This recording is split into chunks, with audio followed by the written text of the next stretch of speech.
If you're a parent with kids under the age of 15 and you haven't watched the show Adolescence on Netflix, it's time to set aside 4 hours and watch it. Now, it's not based on a true story, but it is drawing attention to the multiple true stories of teenage girls who were murdered by teenage boys in the past year alone. As of this recording, Netflix's #1 show is pulling back the curtain on what women's studies classes have been talking about for decades. Misogyny is a learned behavior, and it starts developing much earlier than parents realize. Now, if you're a parent of a kid in the intermediate or middle school age, I want you to listen up, because I'm going to talk about how the show Adolescence is not just about delaying giving your kid a cell phone or delaying their internet use, but it's about how you need to build connection with them much earlier than most parents realize. If you haven't seen the show yet, there are no spoilers here, okay?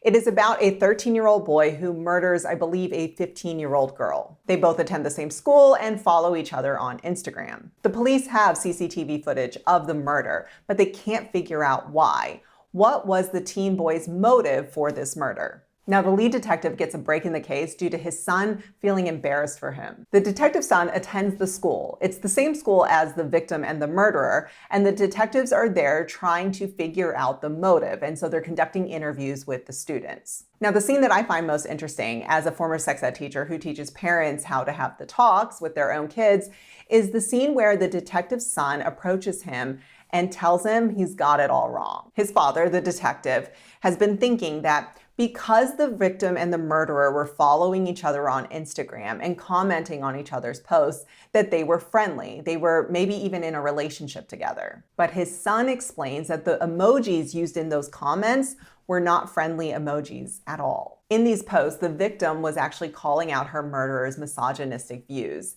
And this is where the detective starts to realize that the victim was actually bullying the murderer for his misogynistic views. And there's the motive. But this scene was super awkward because you can tell that the father and son have not really had talks in the past that were of substance. The conversation is quite uncomfortable, and it just seems like the father and son rarely talk at all. And this stood out to me because it's something that I tell parents all the time.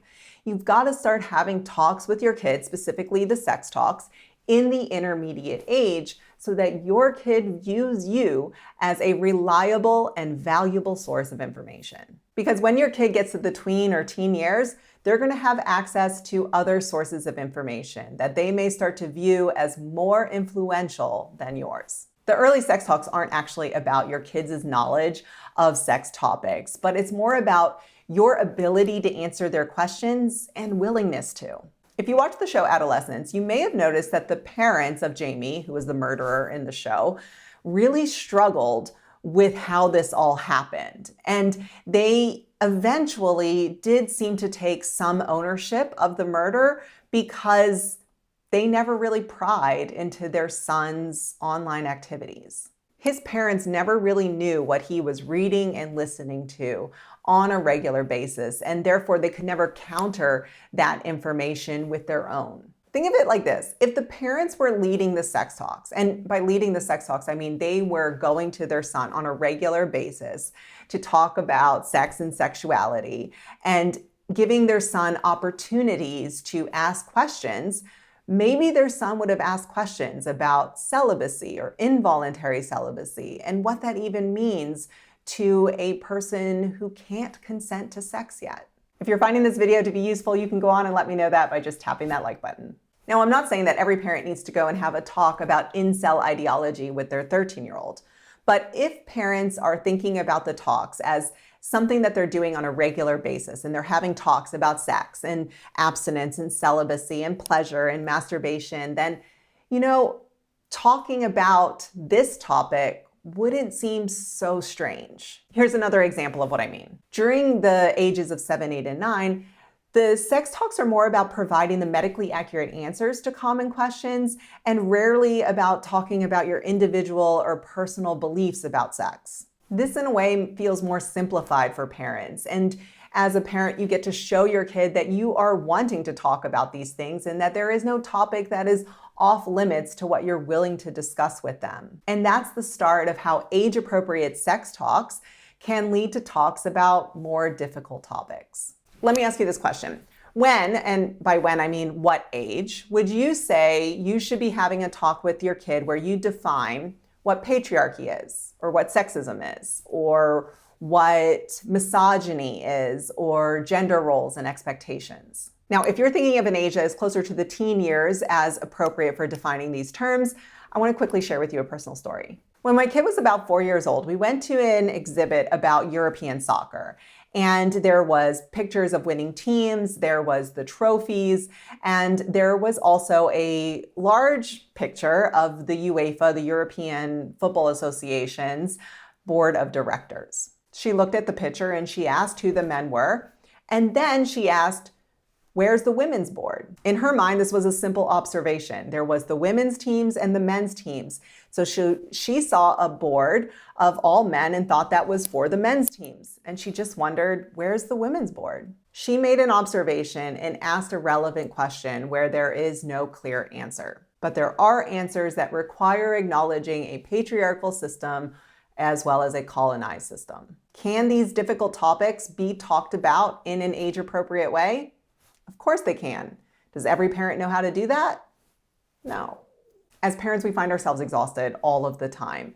Parenthood is a marathon that none of us trained for, but we all started running one day. There are certain topics that are just easier for us to teach our kids about, but that doesn't mean we just simply avoid the hard things. It means that we need some extra support so that we can effectively talk about it with our kids. When it comes to sex and puberty and porn, this is what I do. I guide parents to have these talks in a structured way that is easily doable for even the busiest parent. Top Talks is my video guide for parents on how to have these age-appropriate talks over a period of 6 years. You can check out a free preview lesson of Top Talks. There's a link in the description and comments below, because your kid is counting on you to have these talks with them, even if it currently makes you feel extremely uncomfortable to do so. Now, in the show Adolescence, the murderer was 13 years old. Let's keep that in mind as I tell you about a mom who recently reached out to me after binging a bunch of my content and realized that her kid is about to turn 13 years old and she hasn't even explained where babies come from yet.